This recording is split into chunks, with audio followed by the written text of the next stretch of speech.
இசை இறைத்தன்மை வாய்ந்தது. கடவுளும் கானமும் ஒன்றே இரண்டல்ல என்கிறார் இசை அறிஞர்கள். இசையுடன் கூடிய பிரார்த்தனையும் இசையுடன் இணைந்த மருத்துவமும் இனிமையாகவே செயலாற்றுகின்றன. நாம் வணங்கும் அம்பிகையே நாத ரூபமாக விளங்குபவள்தான். அதனால்தான் நிறைய ராகங்களின் பெயர்கள் அம்பிகையின் திருநாமங்களாகவே அமைந்துள்ளன.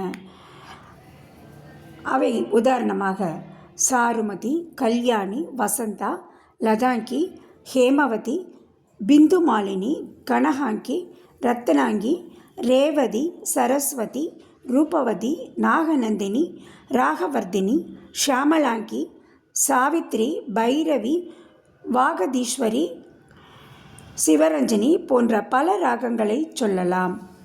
இன்ன ராகங்கள் இன்ன நேரத்தில்தான் பாட வேண்டும் என்று முறைப்படுத்தியவர் சாரங்கதேவர். விடியற்காலைக்கு பூபாலம், அடுத்த வேளைக்கு ஏற்றது பிலகரி, உச்சி வேளைக்கு சாரங்கா, மாலை வேளைக்கு வசந்தா, பூர்வி கல்யாணி.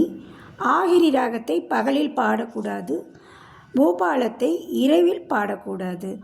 ஏனெனில் இது தூங்கும் நரம்புகளை தட்டி எழுப்பும் சக்தி கொண்டது.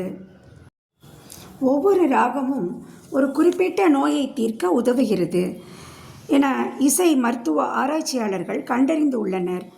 தீவிரமான மன நோயாளிகளை கூட நல்ல இசையின் உதவியால் அமைதிப்படுத்த முடிகிறது. நோயாளிகளின் வலியை, வேதனையை இசை மறக்கச் செய்கிறது. செடி கொடிகள் கூட இசை கேட்டு நன்கு வளர்வதாக இசை ஆராய்ச்சியாளர்கள் கூறுகின்றனர். மனதை உற்சாகப்படுத்த அமிர்தவர்ஷினி, புத்துணர்வு ஊட்ட சகானா, மனதை ஒருநிலைப்படுத்த ஆரபி, வாசந்தியும் கல்யாணியும் மனதிற்கு ஆறுதல் தருகிறது.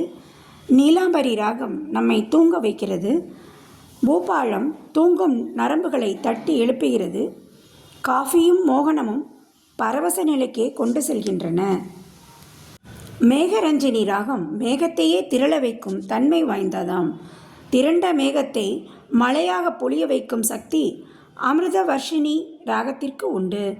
பாம்பை மயக்கி படமெடுத்து ஆட வைக்கும் சக்தி புன்னாகவராளி ராகத்திற்கு உண்டு. நல்ல தூக்கத்திற்கு நீலாம்பரி கேட்கலாம். மனசை ஒருமுகப்படுத்த நாட்டை ராகம் கேட்கலாம். தெய்வீக உணர்வை தருவது, மனச்சோர்வை நீக்குவது ஹிந்தோளம் ராகம். களிப்பிற்கு கல்யாணி, உருக வைப்பது காம்போதி. இசையின் சந்நிதி இதயத்திற்கு நிம்மதி.